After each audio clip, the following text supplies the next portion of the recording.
નમસ્કાર વિદ્યાર્થી મિત્રો, આજે આપણે ધોરણ 9માં કોમ્પ્યુટર સબ્જેક્ટમાં પ્રકરણ 3 ઇનપુટ અને આઉટપુટ એકમો વિશે અભ્યાસ કરીશું.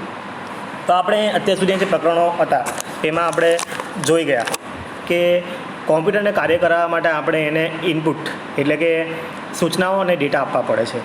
તો આ સૂચનાઓ અને ડેટા આપણે આપીશું કેવી રીતે? તો એના માટે ઘણા બધા ડિવાઇસોનો ઉપયોગ થાય છે, જેને ઇનપુટ ડિવાઇસો કહેવાય છે. અને જે કોમ્પ્યુટર જેની પર પ્રક્રિયા કરી આ ડેટાઓ પર પ્રક્રિયા કરે છે સૂચનાઓને આધારિત, અને એનો આઉટપુટ રેડી કરે છે રિઝલ્ટ, તો એને દર્શાવવા માટે જે ઘટકો વપરાય છે એ એકમોને આઉટપુટ ડિવાઇસ કહેવાય છે. તો આ ઇનપુટ અને આઉટપુટ ડિવાઇસોને પરિવર્તી ડિવાઇસો અથવા પેરિફેરલ ડિવાઇસો એમ રીતે પણ ઓળખવામાં આવે છે, કે જે કોમ્પ્યુટરના કામ કરવા માટે એમને ઉપયોગમાં આવે છે. તો એવા ડિવાઇસોને ઇનપુટ આઉટપુટ ડિવાઇસો કે પેરિફેરલ ડિવાઇસો કહેવાય છે. તો આજે આપણે આ ઇનપુટ આઉટપુટ ડિવાઇસ વિશે ભણીશું, પેરિફેરલ ડિવાઇસો શું છે તેના વિશે. તો ઇનપુટ ડિવાઇસોની આપણે વાત કરીએ તો ઇનપુટ ડિવાઇસ એટલે શું કહેવાય કે જે કોમ્પ્યુટરમાં સૂચના અને ડેટા દાખલ કરવા માટે એને નિવેશ કહી શકો. તો ઇન્ફોર્મેશન નિવેશ પહોંચાડવા માટે જે એકમ વપરાય છે એને ઇનપુટ ડિવાઇસ કહેવાય છે. સર્વસામાન્ય ઇનપુટ ડિવાઇસ જો કહેવામાં આવે તો તે છે કીબોર્ડ અને બીજું છે માઉસ. કીબોર્ડને આપણે બધાએ જોયું છે. એ કીબોર્ડ શું છે? તો કીબોર્ડ પર ઘણી બધી કી આવે છે, 100થી વધારે કી આવેલી હોય છે કીબોર્ડ પર, જેનો ઉપયોગ શું કામ છે? તો કે શાબ્દિક માહિતી જે છે, શાબ્દિક આદેશો, તેને ઇનપુટ કરાવવા માટે કીબોર્ડનો ઉપયોગ થાય છે.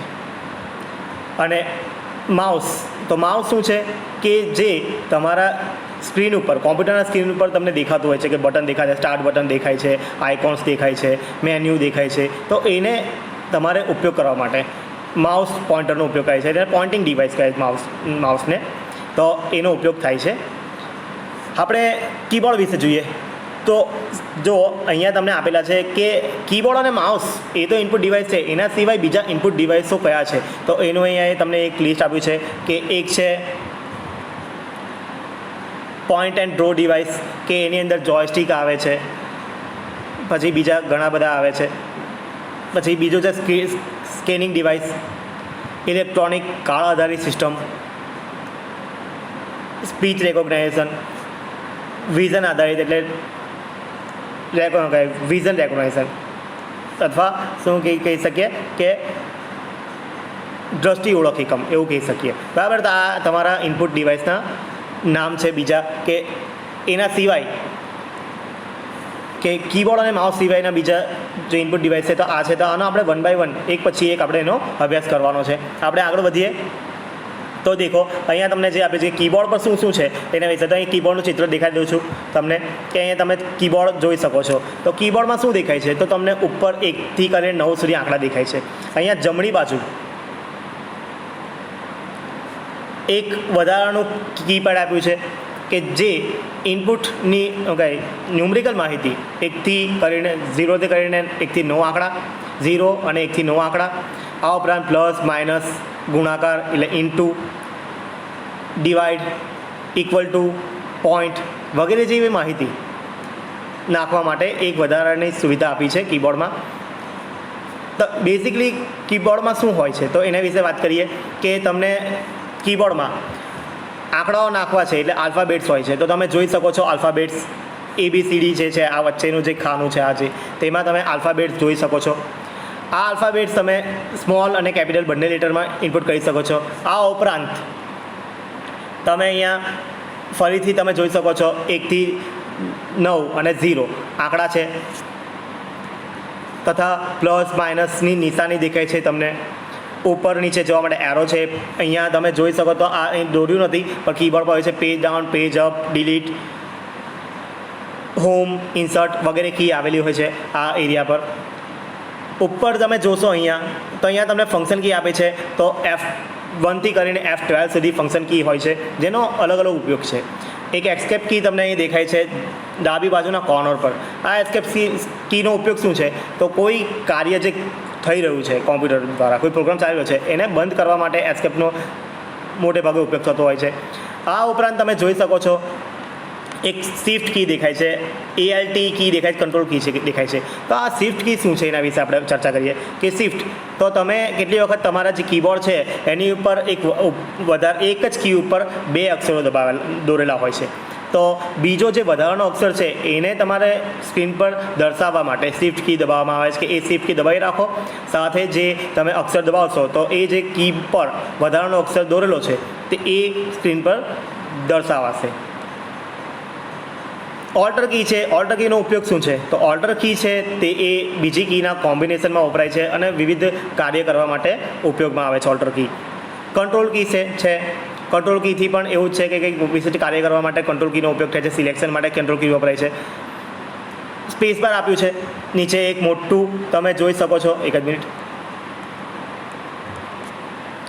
નીચે તમે મોટું આલ્ફાબેટિક કી તમે ઇનપુટ કરવા માટે એક મોટું સ્પેસ બાર તમે જોઈ શકો છો, જેનાથી તમે જે અક્ષરો લખો છો તમે લીટીઓ એમાં જે સ્પેસ છોડો છો એ સ્પેસ ઇનપુટ કરવા માટે એ વપરાય છે. જે આ સૌથી મોટી કી દેખાય છે એ સ્પેસ બાર છે. અહીંયા તમે જોઈ શકો છો ડાબી બાજુ અહીંયા એને બેક સ્પેસ કી છે. તો તમે લખતા હો કેટલી વખત તો લખતા હોય તો ડાબી બાજુથી કંઈ લખાણમાં ભૂલ છે તો ડાબી બાજુથી ભૂસવા માટે બેક સ્પેસનો ઉપયોગ થાય છે. અહીંયા તમે જોશો આ વચ્ચે તો અહીંયા એક ડિલીટ કી આવશે. તો આ ડિલીટ કી છે તેનો ઉપયોગ શું છે તો કે જમણી બાજુથી કોઈ અક્ષરને સુધારવો છે તો એની માટે ડિલીટ કીનો ઉપયોગ થાય છે. પેજ ડાઉન પેજ અપ કી અહીંયા આવે છે. અહીંયા પેજ ડાઉન અને પેજ અપ બે કી આવે છે. તો પેજ ડાઉનથી શું થશે? આખું પેજ હશે સ્ક્રીન પરનું તે આખું બદલાશે અને બીજું પેજ આવશે. પેજ અપથી ઉપરનું પેજ આવી જશે નીચે. તો આ ક્રિયા કરવા માટે પેજ ડાઉન અને પેજ અપ કીનો ઉપયોગ થાય છે. ટેબ કી તમે જોઈ શકો છો. ટેબ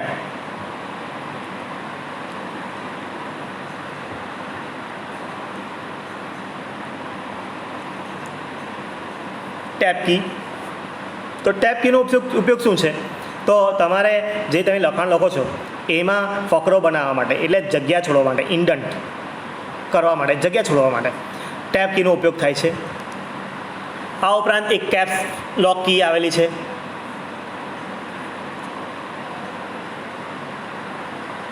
આ કેપ્સ લોક કી કેવી છે તો એ ટોગલ પ્રકારની કી છે. ટોગલ એટલે શું કહેવાય કે એને એ દબાવવાથી એકવાર ઓન થાય અને એ જ કીને ફરી દબાવવાથી ઓફ થાય એને ટોગલ કી કહેવાય છે. Toggle situation on of situation દર્શાવવા માટે વપરાય છે. તો કેપ્સ દર કી દબાવશો કેપ્સ લોક એને કહેવાય છે. તો તમારી જે કીબોર્ડ છે એની પર એક લાઇટ આવેલી છે જે ચાલુ થઈ હશે એ દર્શાવે છે કે કેપ્સ લોક ઓન છે.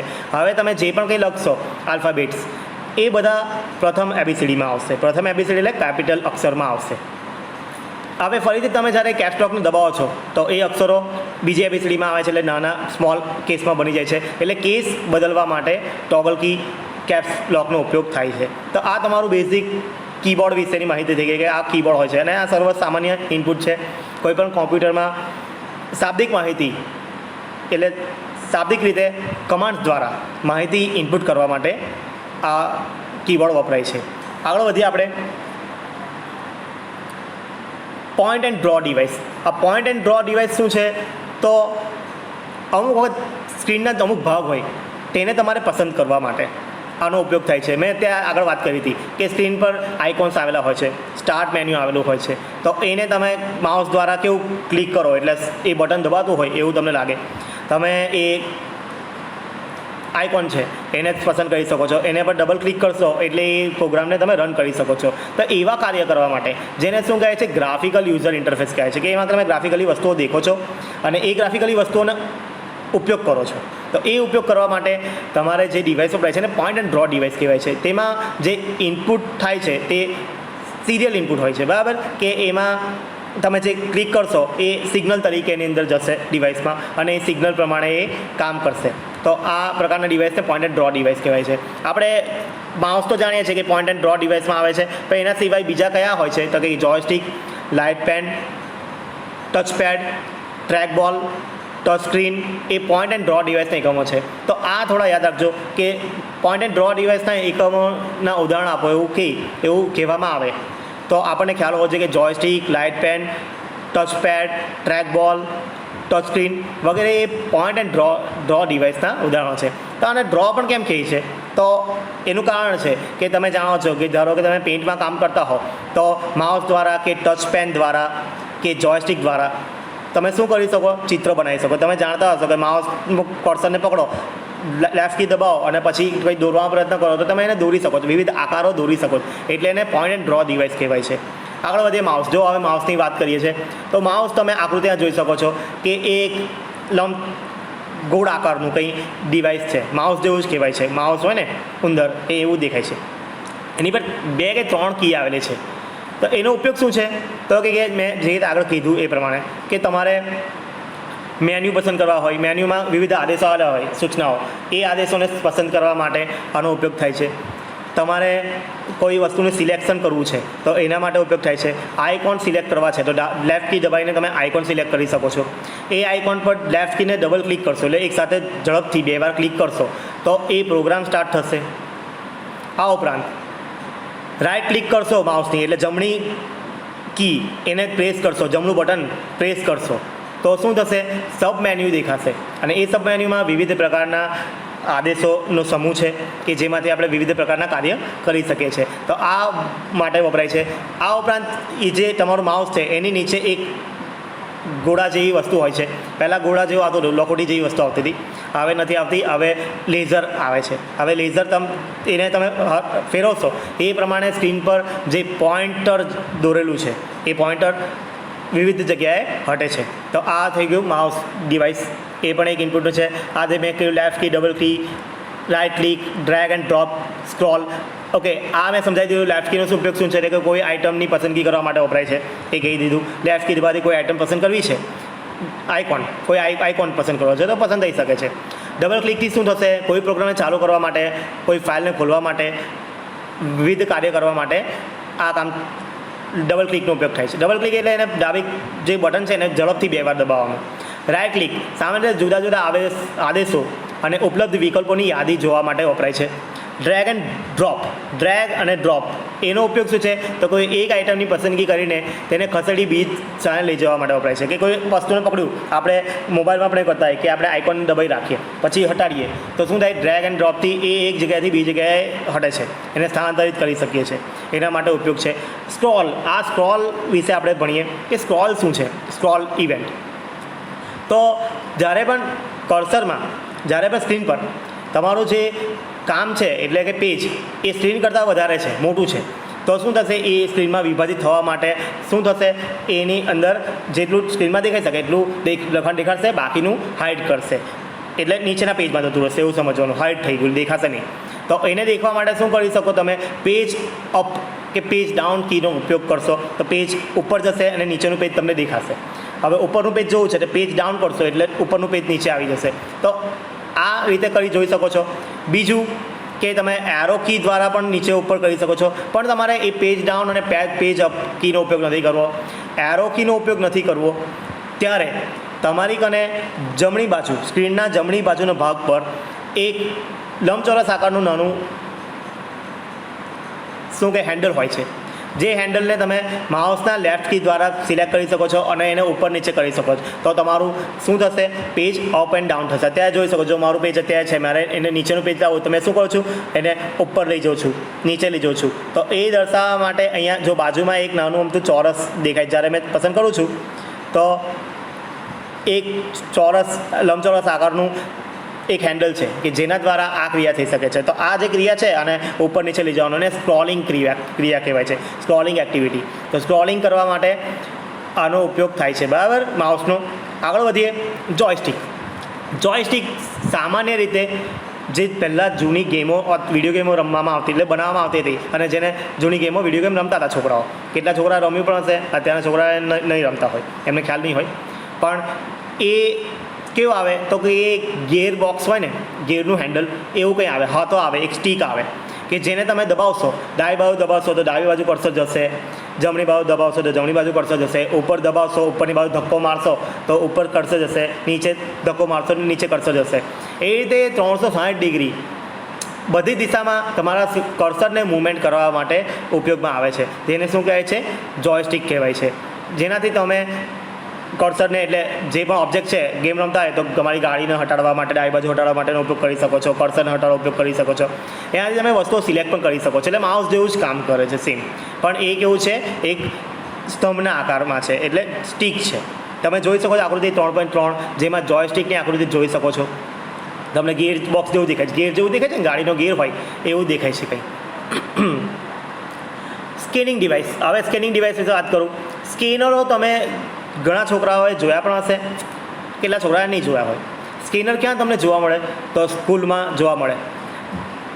સ્કેનર કેવું આવે તો તમે આકૃતિ જુઓ. આકૃતિ 3.4માં સ્કેનિંગ ડિવાઇસ તમને દેખાય છે કે જે એક સ્ક્રીન છે અને એની પર એક કંઈ ઢાંકણ જેવું છે. નીચે જે સ્ક્રીન છે તે કેવી છે? કાચની બનેલી છે. એના પર પેપર મૂકીશું અને કાચ ઢાંકી દઈશું અને પછી આપણે સ્કેન માટેનો કમાન્ડ આપીશું તો એ શું કરશે? એ કાગળને જે લખ્યું છે એને વાંચશે અને એની ફોટોકોપી બનાવશે. તો આને સ્કેનિંગ ડિવાઇસ એટલે સોફ્ટ કોપી બનાવશે અને કોમ્પ્યુટર દાખલ કરશે. આને સ્કેનિંગ ડિવાઇસ કહેવાય છે. સામાન્ય રીતે બધા છોકરાઓએ, બધા જ વિદ્યાર્થીઓએ ઝેરોક્સ મશીન જોવું જ હશે. ઝેરોક્સ મશીન જોયું છે ને બધાએ? તો ઝેરોક્સ મશીનમાં શું કરે છે? ઝેરોક્સ કરવાવાળો તમારો જે કાગળ હશે એને એક શું કહેવાય, કાચના એના જે નીચેનો ટેબલ છે એની પર મૂકે છે અને એની પર એનું ઢાંકણ ઢાંકી દે છે અને પછી કંઈ બટન દબાવે છે તો શું થાય છે?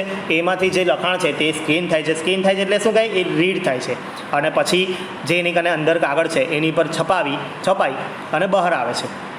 તો એવું જ સ્કેનિંગ ડિવાઇસનું પણ એવું જ છે. તમે આ જે આકૃતિ જુઓ છો 3.4 એમાં પણ તમને કંઈ એને લગતું જ કંઈ સેમ જ ચિત્ર દેખાઈ રહ્યું છે. પણ આમાં કાગળ પર નથી આપણે માહિતી લાવતા, પણ આપણી જે માહિતી છે એને આપણે કોમ્પ્યુટરમાં દાખલ કરીએ છીએ. તો જે હાર્ડ કોપી છે, હાર્ડ કોપી એટલે શું કહેવાય કે જે તમારા હાથમાં કાગળમાં લખેલી વસ્તુ છે એને તમારે કોમ્પ્યુટરમાં ડિજિટલ સ્વરૂપે સંગ્રહ કરવા માટે, ફોટો સ્વરૂપે સંગ્રહ કરવા માટે જે પણ ડિવાઇસ વપરાય છે એને સ્કેનિંગ ડિવાઇસ કહેવાય છે. હવે આ જે તમારી કને જે કોપી આવી ગઈ એને તમે એકથી વધારે પ્રતિકૃતિમાં રૂપાંતરિત કરી શકશો. આ ઉપરાંત એને તમે મોડિફાઈ કરી શકશો એટલે સુધારો વધારે કરી શકશો, એડિટિંગ કરી શકશો. તો એ કાર્ય તમે થઈ શકે. તો આ સ્કેનિંગ ડિવાઇસનું કાર્ય થઈ ગયું. બીજું જુઓ, એક ચિત્ર દેખાય છે 3.5 જેમાં શું છે? એક હાથા જેવું છે અને આગળ પણ કંઈ લેઝર પડે એવું કંઈ દેખાય છે. બરાબર, લાલ કલરનું કંઈ દેખાય છે જેમાંથી લેઝર કિરણો બહાર પડે. તો આ જે છે એને શું કહે? બારકોડ સ્કેનર કહેવાય છે. આ બારકોડ સ્કેનર તમે ઘણા ખરા છોકરાઓએ ક્યાં જોયું હશે? જ્યાં શોપિંગ મોલ હશે કે જેમાં ખરીદી કરવા જતા હશો ત્યાં જે વસ્તુઓને ગણતરી કરવા માટે એટલે બિલ બનાવવા માટે જે છોકરો બેઠો હશે, બોય, બરાબર, એટેન્ડન્ટ બોય, તો એની કને આવું ડિવાઇસ હશે. એ શું કરશે? દરેક વસ્તુઓને પર બારકોડ હશે એની પર એક ડિવાઇસ રાખશે એટલે એનાથી જે કોડ છે એ સ્કેન થઈ જશે એટલે વંચી જશે અને એના પ્રમાણે એની જે માહિતી છે પ્રોડક્ટની, કે એને કઈ પ્રોડક્ટ છે, કઈ તારીખે બનેલો છે, કયું એનું મેન્યુફેક્ચરિંગ ડેટ છે, એક્સપાયરી ડેટ કઈ છે, એનું પ્રાઇસ કેટલી છે, એ બધી માહિતી આવી જશે અને એનો ઉપયોગ બિલ બનાવવા માટે, બરાબર, બિલ પ્રોડક્શનમાં ઉપયોગ થશે. તો આને શું કહેવાય છે? બારકોડ સ્કેનર કહેવાય છે. હવે બારકોડ કેવા આવે? તો બારકોડ છે જે જાડા પાતળા સફેદ અને બ્લેક લીટાઓથી બનેલી કંઈ આકૃતિ છે એને સ્કેનિંગ કહેવાય છે. બરાબર, બારકોડ કહેવાય છે. ખાસ કરીને જે લોકો 10માની એક્ઝામ આપી હોય એ લોકોને જોયું હશે કે કોઈ બહારની એક્ઝામ આપી હોય તો એની પર જે સ્ટીકર ચીપકાવે છે તો એની પર બારકોડ દોરેલો હોય છે. મેં અત્યારે બારકોડ દેખાડું છું. પહેલાં આપણે થોડું વાંચી કાઢીએ. તો આ બારકોડ છે તે શું છે એની વિશે વાત કરીએ તો એ યુનિવર્સલ પ્રોડક્ટ કોડ છે. બરાબર, એને યુપીસી કહેવાય છે, યુનિવર્સલ પ્રોડક્ટ કોડ. આ શબ્દ યાદ રાખજો, પરીક્ષામાં પૂછાય છે કે યુપીસીનું પૂર્ણ નામ આપો અથવા યુપીસી એટલે શું નીચેનાથી જણાવો. તો યુપીસી એટલે શું કહેવાય? Universal product code. જે પ્રમાણભૂત સંકેત પદ્ધતિ છે કે જે દ્વારા સ્કેનિંગ ડિવાઇસથી માહિતી કોમ્પ્યુટર દાખલ થાય છે અને એના પ્રમાણે ડેટાબેઝમાંથી એને લગતી માહિતી ફેચ થઈને આવે છે અને યુઝર વાપરી શકે છે. તો આ થઈ ગયું તમારું સ્કેનર. બારકોડ મેં તમને પ્રકરણ પતે અથવા આપ જે પીરિયડ પૂરો થાય ત્યારે મેં દેખાડીશ. બરાબર, કેમ કે ભાઈ સ્ટાર્ટ કરવાનું બંધ કરવામાં થોડોક સમય જશે અને જે મજા નહીં આવે છે વિડીયો બનવાની, બરાબર, એટલે અત્યારે નથી દેખાડતો હાલમાં. ત્યાર પછી થોડાક સમય પછી દેખાડીશ જ્યારે એન્ડિંગ આવશે ત્યારે કે બારકોડ કોને કહેવાય. આગળ વધીએ.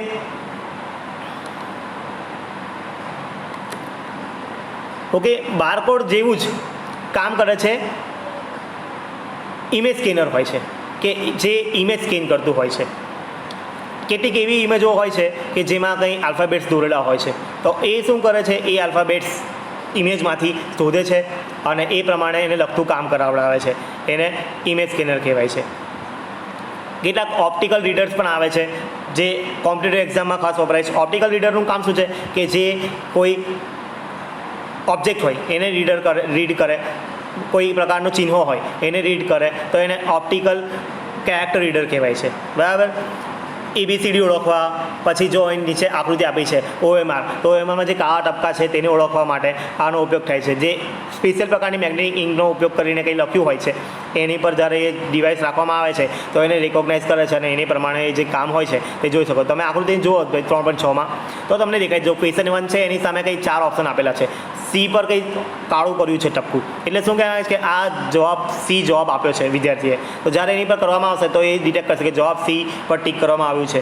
હવે જો એ સાચો જવાબ હશે તો એને માર્ક આપવામાં આવશે, ખોટો હશે તો એના માર્ક ડિડક્ટ કરવામાં આવશે. તો આ જે કાર્ય છે એ હ્યુમન્સની જગ્યાએ કોમ્પ્યુટર કરી શકે એના માટે આ ઇનપુટ ડિવાઇસ બનાવ્યા છે, જેને શું કહે છે, ઓપ્ટિકલ કેરેક્ટર રીડર કહેવાય છે. બરાબર. અને ચિહ્ન કેરેક્ટર ઓળખવા માટે વપરાય તો એને ઓપ્ટિકલ કેરેક્ટર રીડર કહેવાય, અને ચિહ્ન ઓળખવા માટે વપરાય તો એને ઓપ્ટિકલ માર્કર રીડર કહેવાય. અહીંયા જો અહીંયા કાળું ચિહ્ન આપણે ઓળખીએ છીએ એટલે એને માર્કર રીડર કહેવાય છે, માર્ક રીડર. જો ABCD ઓળખતા હોત તો ઓપ્ટિકલ કેરેક્ટર રીડરનો ઉપયોગ થાત. બરાબર. આગળ વધીએ. જો ચુંબકીય સહી ઓળખ, તો એને છે મેગ્નેટિક ઇંક કેરેક્ટર રેકોગ્નાઇઝેશન. એટલે એક વિશિષ્ટ પ્રકારની ઇંક દ્વારા એ લખવામાં આવ્યું હોય છે કે જેને એ ચોક્કસ ડિવાઇસ જ એને ઓળખી શકે, રેકોગ્નાઇઝ કરી શકે. તો એવી વસ્તુને ઓપ્ટિકલ કેરેક્ટર રેકોગ્નાઇઝેશન કહેવાય છે, MICR. આ MICR પદ્ધતિ ટેકનોલોજી ક્યાં તમને જોવા મળે છે? તો એ ટેકનોલોજી તમે ચેક જોયો હોય તો એમાં નીચેના ભાગમાં હોય છે, જે એમાં જે ખાતેદાર છે એની દરેક વિગતો એ જે નાનો કોડ છે એમાં આવી જાય છે. હવે જ્યારે તે ડિવાઇસ દ્વારા એ ચેકને સ્કેન કરવામાં આવે છે તો ઓપ્ટિકલ MIR જે કોડ લખ્યો છે એના દ્વારા દરેક આખી માહિતી ખાતેદારને આવી જશે અને એનો ઉપયોગ બેન્કિંગ ક્રિયા કરવા માટે ઉપયોગ થશે. તો આને શું કહે છે? MICR ટેકનોલોજી કહેવાય છે. આ માટે જે વપરાય છે સહી, ચુંબકીય સહી, એ છે આયર્ન ઓક્સાઇડમાંથી બનાવેલી હોય છે. આ યાદ રાખજો કે જે ઓપ્ટિકલ મેગ્નેટિક ઇંક રેકોગ્નાઇઝેશન છે એમાં જે સહી વપરાય છે એને આયર્ન ઓક્સાઇડમાંથી બનાવેલી હોય છે. એ યાદ રાખજો કે આયર્ન ઓક્સાઇડમાંથી મેગ્નેટિક ઇંક બનાવવામાં આવે છે. એ પરીક્ષામાં પૂછાશે. આગળ વધીએ. Electronic card reader. હવે આ ઇલેક્ટ્રોનિક કાર્ડ રીડર તમે અત્યારે તો બધા જોઈ જશે કે જ્યારથી આપણને ડિજિટલ પેમેન્ટ વિશે વાતો કરવામાં આવવા લાગી છે ત્યાંથી તમે જોયું હશે કે કેટલીક જગ્યાએ દુકાનો પર કે પેટ્રોલ પંપ પર એક આવું મશીન લઈને કોઈ વ્યક્તિ ફરતો હોય છે કે જેમાં તમે કાર્ડ આપો એટલે એ કાર્ડ અંદર મૂકે અને પછી પિન નાખે એટલે તમે એની સાથે એમાંથી પેમેન્ટ કરી શકો. તો એને શું કહે? કાર્ડ રીડર કહેવાય છે. તો કાર્ડ કેવા આવે છે? તો પ્લાસ્ટિકના કાર્ડ હોય છે કે જેમાં માહિતી હોય છે ખાતેદારની. હવે એ માહિતીને રીડ કરવા માટે જે વપરાય છે તે એને ઓપ્ટિકલ કાર્ડ રીડર કહેવાય છે, ઇલેક્ટ્રોનિક કાર્ડ રીડર કહેવાય છે. તમે ATM મશીનનો બધાએ ઉપયોગ કર્યો હશે અને ના કર્યો હોય તો કોઈ દિવસ પપ્પા સાથે જાઓ તો જોજો કે ATM મશીનમાં શું થાય છે. તો એમાં એક કાર્ડ હોય છે, ડેબિટ કાર્ડ.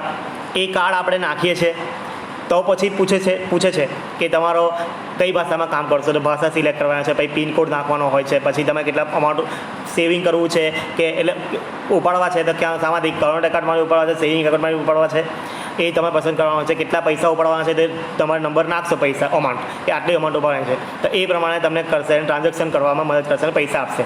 તો આ જે કાર્ય થયું તો એ જેમ તમે જે કાર્ડ નાખ્યો એને ઓળખ્યો, તો આ ઓળખવાનું કાર્ય જે કરે છે એ મશીનને શું કહે છે? ઇલેક્ટ્રોનિક કાર્ડ રીડર કહેવાય છે.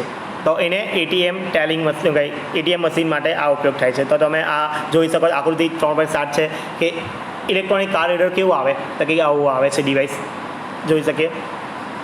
સ્પીચ એન્ડ વિઝન ડિવાઇસ કે સ્પીચ અને વિઝન જે તમે દ્રશ્ય જોઈ શકો છો એને ઇનપુટ કરવા માટે અને કોમ્પ્યુટરને આપવા માટે જે ડિવાઇસ વપરાય છે એને સ્પીચ અને વિઝન ડિવાઇસ કહેવાય છે. સામાન્ય રીતે અવાજને ઇનપુટ કરવા માટે શું વપરાય છે? અત્યારે મેં જે બોલું છું એ અવાજ કયા ડિવાઇસ દ્વારા અંદર ઇનપુટ થઈ રહ્યો છે? તો સૌથી સામાન્ય ઇનપુટ માટે માઇક્રોફોન હોય છે. માઇક્રોફોન જો ના જોડેલું હોય કોમ્પ્યુટર સાથે તો તમારો અવાજ ઇનપુટ થઈ શકશે નહીં કોમ્પ્યુટરમાં. બીજું શું હોય છે? અવાજને બહાર લાવવા માટે શું જોઈએ? સ્પીકર જોઈએ. જો સ્પીકર જોડેલા ના હોય તો કોમ્પ્યુટરમાંથી અવાજ બહાર આવવાનો નથી. તો આ ડિવાઇસ દ્વારા, અને જે આપણે ઉપર વાત કરી વિઝન, તો વિઝન એટલે ચિત્ર, બરાબર. અત્યારે તમે મારો વિડીયો જોઈ રહ્યા છો. તો આ વિડીયોને ઇનપુટ કરવા માટે શું જોઈએ? તો તમારે કેમેરો જોઈએ.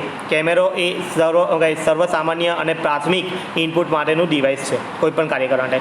તો આ જે અવાજ ઇનપુટ કરવો અને અવાજ આઉટપુટ કરવો, વિઝનને ઓળખવું, એની માટે કેમેરા વપરાય છે. એના દ્વારા વિવિધ કાર્ય થઈ શકે છે. જો એમાં એ જ તમને સમજાયું છે કે અત્યારે તો બહુ જ જટિલ કાર્યો પણ આના દ્વારા થઈ રહ્યા છે કે સ્પીચ રેકોગ્નાઇઝેશનથી શું થઈ શકે છે. તો એના વિશે વાત કરીએ કે આપણે જે અત્યાર સુધી જે માહિતી આપતા હતા, આદેશ કોમ્પ્યુટરને આપતા હતા, આદેશ પ્રમાણે કમાન્ડ લખવો પડતો હતો.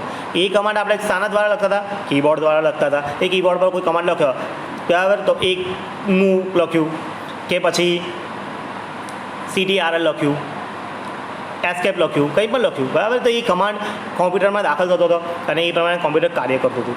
પણ હવે કોમ્પ્યુટરોમાં શું છે? સ્પીચ રેકોગ્નાઇઝેશન આવી ગયું છે. એટલે સ્પીચ, તમે જે બોલો છો એ તમારો કમાન્ડ અવાજનો ને કમાન્ડ તરીકે લે છે અને એ પ્રમાણે કાર્ય કરે છે. તમે અત્યારે જે પત્રવ્યવહારમાં જે માહિતી તમારે લખવાની છે, પહેલાં કેવું હતું? પત્ર લખવા પડતા હતા હાથથી. હવે કેવું છે કે ગૂગલ ઇનપુટનો ઉપયોગ દ્વારા તમે ખાલી બોલો અને તમે જે લખવા માગો છો તે ઇનપુટ થાય છે. તો એ સ્પીચ રેકોગ્નાઇઝેશનનું એક ઝળહળતું ઉદાહરણ છે. આ સિવાય તમે બોલીને કાર્ય કરાવતા સ્વયં સંચાલિત પદ્ધતિથી ચાલતા મશીનો વિશે પણ જાણતા હોવ છો કે તમે આદેશ આપો કે સ્ટાર્ટ, તમારે અત્યારે ગૂગલમાં હોય છે કે ગૂગલ ઉદાહરણ આવે છે, એક શું કહેવાય કે એક એપ આવે છે. એપનું એડવર્ટાઇઝમેન્ટ તમે જોયું હશે કે ભાઈ એલેક્સા એવું કંઈ કહે છે, મને પણ યાદ નથી એડવર્ટાઇઝનું નામ, પણ Alexa do this, play this song, એવું બોલીએ તો ઓટોમેટિક એ પ્લે કરે, એ જે સોંગ છે એને પ્લે કરે. તો એ બને કેવી રીતે છે? તો એ તમારો અવાજને ઓળખે છે, રેકોગ્નાઇઝ કરે છે અને એ અવાજમાંથી એ કમાન્ડને સમજે છે અને કમાન્ડના ઉપયોગ સમજીને એ કમાન્ડને એપ્લાય કરે છે, એટલે એક્ઝિક્યુટ કરે છે. તો એને શું કહેવાય? સ્પીચ રેકોગ્નાઇઝેશન કહેવાય છે. આવું બહુ જ લેટેસ્ટ જે ઘરો હોય છે એમાં પણ બનાવવામાં આવે છે કે વ્યક્તિએ ઘરમાં પ્રવેશતાની સાથે જ કહી કે ઓપન ધ ડોર, તો તરત એ ડોર ઓપન થઈ જાય. સ્વિચ ઓન લાઇટ્સ, તો લાઇટ્સ ઓપન સ્ટાર્ટ કરી દે. તો આવું જે છે જે કાર્ય કરે, એટલે સ્વયં સંચાલિત રીતે જે અવાજ પર આધારિત કમાન્ડને સ્વીકૃત કરે એને સ્પીચ રેકોગ્નાઇઝેશન કહેવાય છે. અને આવા જટિલ કાર્ય પણ સ્પીચ રેકોગ્નાઇઝેશન દ્વારા થાય છે. આગળ વધીએ. વિઝન ઇનપુટ એ સામાન્ય રીતે રોબોટમાં ઉપયોગ થાય છે. રોબોટ જે આપણે બનાવીએ છીએ, બરાબર, જે મનુષ્ય અત્યાર સુધી રોબોટ બનાવ્યા છે, અત્યાર સુધી જે બન્યા છે એમાં જે કાર્ય કરે છે, તો રોબોટ કેવી રીતે જોઈ છે? આપણે કેવી રીતે જોઈએ છે? તો આપણે આપણી આંખો છે એટલે જોઈ શકીએ. તો આંખોનું કાર્ય આપણે 9મા ધોરણમાં ભણ્યા છે, એ 10મામાં આવશે કે હ્યુમન આઈસ, શું કહી શકીએ કે રચના, એને શું કહે કે હ્યુમન એટલે મનુષ્ય આંખની રચના. તો એ તમારી construction of the human eyes, બરાબર. તો એ કેવી રીતે કામ કરે છે? How it can work, how human eyes works. તો એ હ્યુમન આઈસ વર્ક કેવી રીતે કરે છે એના વિશે વિજ્ઞાનમાં આવે છે કે ભાઈ આપણી જે આંખો છે એની રેટિનામાં પ્રકાશ જે પરાવર્તિત થઈ રહ્યો છે, પડ્યો છે, તે એ આવે છે અને એ આપણી નેત્રપટલ પર અથડાય છે અને એ દ્રાસ્ય સંકેતો બનાવે છે જે આપણા મગજમાં જાય છે અને આપણે મગજ એને સમજે છે અને આપણે જોઈ શકીએ છીએ. તો આ જે થયું તે આપણી હ્યુમન આઈનું મિકેનિઝમ થયું. તો રોબોટ કેવી રીતે જોશે? એને આપણે કંઈ હ્યુમન આઈસ થોડા લગાડવાના છે, તો એનું જોવાનું છે કેમેરા. એની આંખમાં કેમેરા લાગે છે જે ચિત્રને કેપ્ચર કરશે અને એ ચિત્રને મોકલશે. તો એનું મગજ શું છે? આપણું મગજ છે એવું કોમ્પ્યુટરનું મગજ શું છે? CPU, કે એમાં જે માહિતી હશે એની પર એ પ્રોસેસ કરશે. તો આ જે પ્રક્રિયા માટે જે બેઝિક વસ્તુ વપરાય એ શું છે? વેબ કેમ છે, કેમેરા છે. કેમેરા દ્વારા દ્રશ્ય લેવામાં આવે છે. તો એનાથી શું થઈ શકે છે? તો એ જે વસ્તુઓ જોઈ છે એમાંથી એ સમજે છે અને ઓટોમેટિક એ બિહેવ કરે છે એ પ્રમાણે. તો અત્યારે તો બહુ જટિલ કાર્ય પણ કરતા થઈ ગયા છે રોબોટ્સ. તમે જો અહીંયા તમને ચોપડીમાં લખ્યું છે કે પ્લેન ચલાવવા, શસ્ત્રક્રિયા કરવી જેવા જોખમી કાર્ય પણ રોબોટ કરી શકે. તો એ કેવી રીતે કરે છે? એને ભાઈ દેખાય છે અને એ વિઝન લે છે, અને વિઝન લે છે એ પ્રમાણે ઓટોમેટિક શું કહે છે, ડિસિઝન લે છે. એને કોઈ આપણે ડિસિઝન આપવું નથી પડતું. એ એઆઈ ટેકનોલોજી છે. એઆઈ એટલે આર્ટિફિશિયલ ઇન્ટેલિજન્સ ટેકનોલોજીનો ઉપયોગ કરીને કાર્ય કરે છે કે એ પ્રમાણે ડિસિઝન મેકિંગ જાતે કરે છે અને સેલ્ફ લર્નિંગ પણ કરે છે કે કંઈ ભૂલ થઈ છે તો એના દ્વારા એ શીખે છે. જે રીતે બાળક શીખે, પડી ગયું તો સમજ પડે કે આ પડ્યા પછી આ જગ્યાએ નહીં જવાનું, નહીં તો પડી જવાય. તો એવી જ રીતે મશીન પણ શીખે છે અને મશીન લર્નિંગ કહેવાય છે. તો આ બધી બહુ જટિલ ટોપિકો છે કે એના પર થાય છે, પણ એની અંદર બેઝિક મિકેનિઝમ શું વપરાય ઇનપુટ માટેનું? વિઝન. અને વિઝન શાના દ્વારા વપરાય છે, લેવાય છે? વેબ કેમેરા દ્વારા. એ આપણે સમજવાનું છે. તો કેમેરાનો ઉપયોગ કરીને ઇનપુટ ડિવાઇસ, એ કેમેરા ઇનપુટ ડિવાઇસ છે જેના દ્વારા માહિતી કોમ્પ્યુટરમાં જાય છે. તમે બહુ સામાન્ય રીતે લેપટોપમાં જોયું હશે કે લેપટોપમાં ફેસ રેકોગ્નાઇઝેશન હોય છે કે જે તમે કોમ્પ્યુટર લેપટોપ સામે ઊભા રહો તો ઓટોમેટિક તમારા ફેસને ડિટેક્ટ કરે કે કોણ માણસ ઊભો છે, અને એ માણસનો ફેસ અને એની અને જે ડેટાબેઝમાં માહિતી છે એ બેને એ સરખાવશે. જો એ જ માણસ હશે તો એને એ કોમ્પ્યુટર કે લેપટોપ ચાલુ કરીને પરવાનગી આપશે, નહીં તો એ નહીં કરવા દે. તો આ જે ક્રિયા થઈ એને શું કહેવાય? ફેસ રેકોગ્નાઇઝેશન કહેવાય છે, જે હાલમાં બહુ જ સાર્વત્રિક રીતે અને કારગર રીતે ઉપયોગ થઈ રહ્યો છે. બરાબર, આગળ વધીએ તો હવે આના પછી આપણે આઉટપુટ ડિવાઇસ પર આવીએ છીએ. આઉટપુટ ડિવાઇસીસ છે શું? તો આઉટપુટ ડિવાઇસ જે રીતે મેં અત્યારે વાત કરી ગયો કે તમે ઇનપુટ ડિવાઇસ દ્વારા માહિતી કોમ્પ્યુટરને આપો છો. હવે આ માહિતી પર કોમ્પ્યુટર શું કરશે? પ્રક્રિયા કરશે. ડેટા અને સૂચનાઓ આપી તો એ સૂચનાઓનો અમલ કરીને એ ડેટા ઉપર એ પ્રક્રિયા કરશે અને કંઈ રિઝલ્ટ જનરેટ કરશે. આ રિઝલ્ટને તમારે દર્શાવવા માટે જે ઉપકરણો, ડિવાઇસો વપરાય છે ને આઉટપુટ ડિવાઇસ કહે છે. સામાન્ય રીતે આઉટપુટ ડિવાઇસો કયા છે? તો કે monitor, printer, projector, plotter, voice response આ વગેરે છે. તો આપણે એ 1 બાય 1 પછી એક એમનો ઉપયોગ કરીએ, 1 બાય 1નો સમજીએ કે શું છે. તો દેખો, તમે મોનિટર જોઈ શકો છો. મોનિટર બધાએ જોયું છે. જે લોકોએ કોમ્પ્યુટર જોયું હશે એ લોકોએ મોનિટર જોયું છે કે એ કેવું આવે કે ટીવી જેવું આવે. પહેલાંના જમાનામાં ટીવી જેવું આવતું હતું, કેથોડ ટ્યુબ કે પહોળું આવતું હતું, જાડું આવતું હતું, વજનવાળું આવતું હતું કે એમાં જે પણ માહિતી કોમ્પ્યુટરે બનાવી રિઝલ્ટ એને તમારે એ સ્ક્રીન પર દેખાય છે, પણ એ કાગળ પર નથી, તે સ્ક્રીન પર છે. એટલે સોફ્ટ કોપીમાં છે કે જે તમને દર્શાવે છે. અને કંઈ કોમ્પ્યુટર બંધ કરશો તો બંધ થઈ જશે, તમારે ક્યાં કંઈ હાથમાં નહીં રહે. બરાબર, તો એ દર્શાવવા માટે CRT કેથોડ રે ટ્યુબનો ઉપયોગ થતો હતો.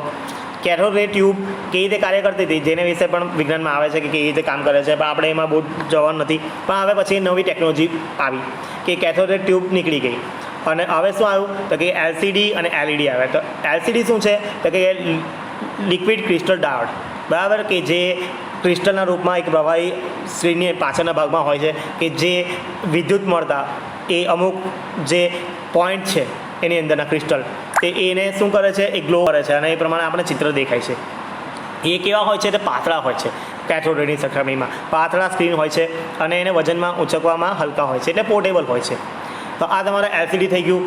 LED ટેકનોલોજી આવી આવે તો લાઇટ ઇમિટિંગ ડાયોડ એની અંદર લગાવેલા હોય છે સ્ક્રીનની પાછળ. જે ડાયોડ હોય છે, ડાયોડ એટલે કહી શકીએ સામાન્ય રીતે શું કહી શકીએ કે બલ્બ જેવું આ નાના નાના એકદમ બલ્બ આવે એવું સમજી લો ને. બરાબર, તો ડાયોડ હોય છે જેને ઇનપુટ વોલ્ટેજ મળતા તે ગ્લો થાય છે અને એ પ્રમાણે ચિત્ર બનાવે છે. પ્રિન્ટરની વાત કરીએ તો પ્રિન્ટરનું કાર્ય આપણે જાણીએ. પ્રિન્ટર શું કામ વપરાય? તો કે મેં અત્યારે જ વાત કરી કે સ્ક્રીન પર તમને જે દેખાય છે પણ એ કેવી છે? સોફ્ટ કોપી છે. તમને માહિતી દેખાઈ રહી છે, પણ એ માહિતીનો તમે ઉપયોગ જો કરવો છે કાગળ પર, કંઈ કાગળથી લઈ જવું છે, કોઈને આપવું છે તો એને તમારે કાગળ પર પ્રિન્ટ કરવી પડશે, એને છાપવું પડશે. તો એ જે કાર્ય કરવામાં મદદ કરે છે એ ઉપકરણને, એ ડિવાઇસને પ્રિન્ટર કહેવાય છે. તો પ્રિન્ટર ઘણા બધા પ્રકારના છે. સૌથી પહેલાં કયા આવતા હતા પ્રિન્ટરો? તો કે કેરેક્ટર પ્રિન્ટર આવતા હતા જેને ડોટ મેટ્રિક પ્રિન્ટર કહેવામાં આવતા હતા. આ પ્રિન્ટરો કેવા હતા? તો કે જે તમારા શબ્દ, જે તમારા કેરેક્ટર છે તે 1 બાય 1 એક પછી એક લીટીમાં છાપતા હતા. તો આને એટલે એને ડોટ મેટ્રિક પ્રિન્ટર કે કેરેક્ટર પ્રિન્ટર કહેવામાં આવતા હતા. આ પ્રિન્ટરો કેવા હતા? તો ધીમા હતા. ત્યાર પછી ટેકનોલોજી વધી અને ઇન્જેક્ટ પ્રિન્ટર આવ્યા. તો ઇન્જેક્ટ પ્રિન્ટર શું છે? તો કે જે પ્રિન્ટરની સહી છે તેને નાના નાના બિંદુઓના સ્વરૂપમાં છંટકાવ કરીને માહિતીને પ્રિન્ટ કરવામાં આવે છે. તો એની ટેકનોલોજી કહો છે કે એકદમ સ્પ્રે કરવાની ઇંકને અને પછી અક્ષરો લખવાના, તો એને ઇન્જેક્ટ પ્રિન્ટર કહેવાય છે. આગળ રહી ગયું કે કેરેક્ટર પ્રિન્ટર આવે અને બીજો પ્રકાર છે લાઇન પ્રિન્ટર. તો લાઇન પ્રિન્ટર કઈ રીતે કામ કરે તો કે જે પ્રિન્ટિંગ છે તે કેરેક્ટરની જગ્યાએ લાઇન બાય લાઇન પ્રિન્ટિંગ કરે, આખી લાઇન પ્રિન્ટ કરે, પછી એના પછી લાઇન પ્રિન્ટિંગ કરે, તો એ લાઇન પ્રિન્ટર કહેવાય છે. તો ઇન્જેક્ટ પ્રિન્ટરો છે તે લાઇન પ્રિન્ટર પર કહેવાય છે, જે કેવા છે, મોંઘા છે અને ધીમા છે. બરાબર, અત્યારના જે કોમ્પ્યુટર છે એની સરખામણીમાં ધીમા જ હતા અને મોંઘા પણ હતા. એની જે કાર્ટ્રિજ હતી તે ઘણી મોંઘી હોતી હતી અને એ સુકાઈ જતી હતી, એનું એ ડિસએડવાન્ટેજ હતું. આગળ વધીએ. પછી લેઝર પ્રિન્ટર આવ્યા. તો લેઝર પ્રિન્ટર શું છે તો કે એ કોઈ કેરેક્ટર કે લાઇનને પ્રિન્ટ નથી કરતો, 1 by 1 લાઇનને પ્રિન્ટ નહીં, પણ એ આખા પેજને જ સ્કેન કરશે અને એ આખું પેજ જ ડ્રો કરશે પેજ આપણા પ્રિન્ટર પેજ પર. તો એ કરવા માટે જે વપરાય છે એને લેઝર પ્રિન્ટર કહેવાય છે, કે જેમાં શું હોય છે કે લેઝર તરીથી પ્રિન્ટિંગ કામ થાય છે, જે કેવા છે, ઝડપી છે. ઇન્જેક્ટની સરખામણીમાં ઘણા ઝડપી છે અને કેવા છે, શું કહે, ભાવમાં મોંઘા છે. આગળ વધીએ. પ્રોજેક્ટરો સામાન્ય રીતે ક્યાં વપરાય તો જ્યાં પણ તમે વ્યાખ્યાન કરવાનું હોય કે એકથી વધારે લોકોને સંબોધન આપવાનું હોય, કે જ્યાં મોટી જગ્યામાં લોકો બેઠા હોય હોલમાં અને એને દેખાડો તો હવે મોટી સંખ્યામાં બેઠા છે, 1000 લોકો બેઠા છે અને એની સામે એક કોમ્પ્યુટર મૂકી દો નાનું, તો એના સ્ક્રીનમાંથી 1000 લોકોને દેખાવાનું છે, નહીં દેખાય. તો એવા સંજોગોમાં શું કરવું પડે તો કે એને એક મોટા પડદા પર ડિસ્પ્લે કરવું પડે. એટલે ટૂંકમાં જે આપણું ડિસ્પ્લે છે સ્ક્રીન, એને આપણે બહુ મોટી રેન્જમાં મોટું કરી દઈશું. તમે બધા પિક્ચર જોતા હશો, બરાબર? પિક્ચર જુઓ છો તો એમાં ક્યાં દેખાડે છે તમને પિક્ચર? આઇનોક્સમાં એક મોટા પડદા પર દેખાય છે ને, તો એમાં કેવું કે એક સાથે 1000 માણસો બેસીને પણ પિક્ચર જોઈ શકે છે એ જ વસ્તુને. હવે એ જો પડદો નાનો અમથો હોય, એક નાનો અમથો બોર્ડ જેટલો, તો ચાલે? નહીં ચાલે, દેખાય નહીં. તો પ્રોજેક્ટર બસ એ જ છે કે એમાં પ્રોજેક્શન જ થઈ રહ્યું છે. કે પ્રોજેક્શનમાં શું છે, એક વ્હાઇટ પડદા પર કે દિવાલ પર જે પણ કંઈ કોમ્પ્યુટરમાં દ્વારા દર્શાવવામાં આવી રહ્યું છે એને તમારે એ મોટા પડદા, વિશાળ પડદા પર દર્શાવવા માટે જે સાધનો વપરાય છે એને પ્રોજેક્ટર મશીન કહેવાય છે. તો એ કામ શું કરે છે, ધ્વનિ અને આલેખ અને ચિત્ર વગેરે માહિતીને એ મોટી સ્વરૂપમાં દર્શાવશે અને એક સાથે ઘણા બધા વ્યક્તિઓને આપણે ઉદ્બોધિત કરી શકીશું આ પ્રોજેક્ટર દ્વારા. બરાબર, અને આપણી માહિતીને આપણે સારી રીતે પહોંચાડી શકીશું, એ લોકોને આપણે પ્રેઝન્ટ કરી શકીશું. તો એના માટે પ્રોજેક્ટર વપરાય છે.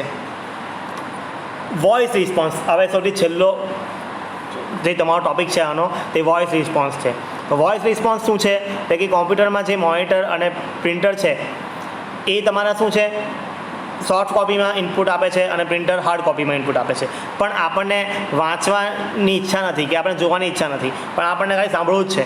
તો એવું જે કરે છે એટલે ધ્વનિ સ્વરૂપમાં જે આઉટપુટ મોકલે છે કોમ્પ્યુટર, એને વોઇસ રિસ્પોન્સ કહેવાય છે. તમે આ વોઇસ રિસ્પોન્સના ઘણા બધા ઉદાહરણો જોઈ શકો છો કે ઓટોમેટિક આન્સરિંગ મશીન, કે તમે જે સવાલ પૂછો એને ઓટોમેટિક જવાબ આપે, એને ઓટોમેટિક આન્સરિંગ મશીન કહેવાય.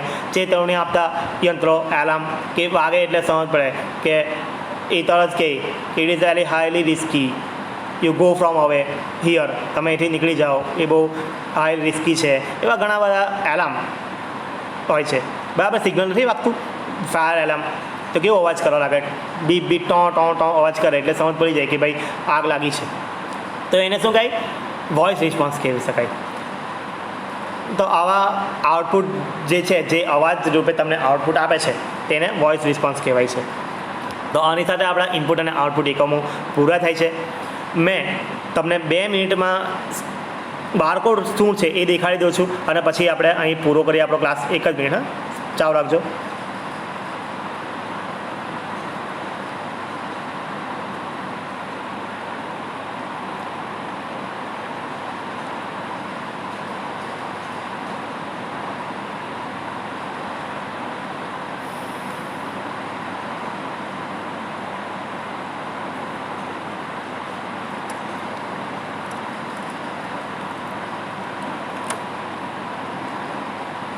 ઓકે, તો તમે આ જે વસ્તુ જોઈ રહ્યા છો આ એ શું છે, બારકોડ છે. તો તમે એની પર જોઈ શકો છો કે કાળા અને સફેદ લીટાઓ સ્વરૂપમાં કંઈ માહિતી દોરેલી છે. આને શું કરે છે આપણે સમજી નહીં શકીએ, પણ બારકોડ સમજી શકશે. તો બારકોડ અને જે MICR જે માઇક્રો કોડની વાત હતી, એમાં શું તફાવત છે તો બંનેને આપણે જોઈ શકીશું. પણ જે માઇક્રો કોડ છે એને આપણે સમજી પણ શકીશું, પણ બારકોડને આપણે સમજી નહીં શકીએ. આમાં એ શું કહેવા માગે છે એ ખાલી મશીન જ સમજી શકે. તો એ તફાવત છે, બસ બીજું કંઈ નથી. તો આની સાથે મેં આજનો ટાસ્ક પૂરો કરું છું.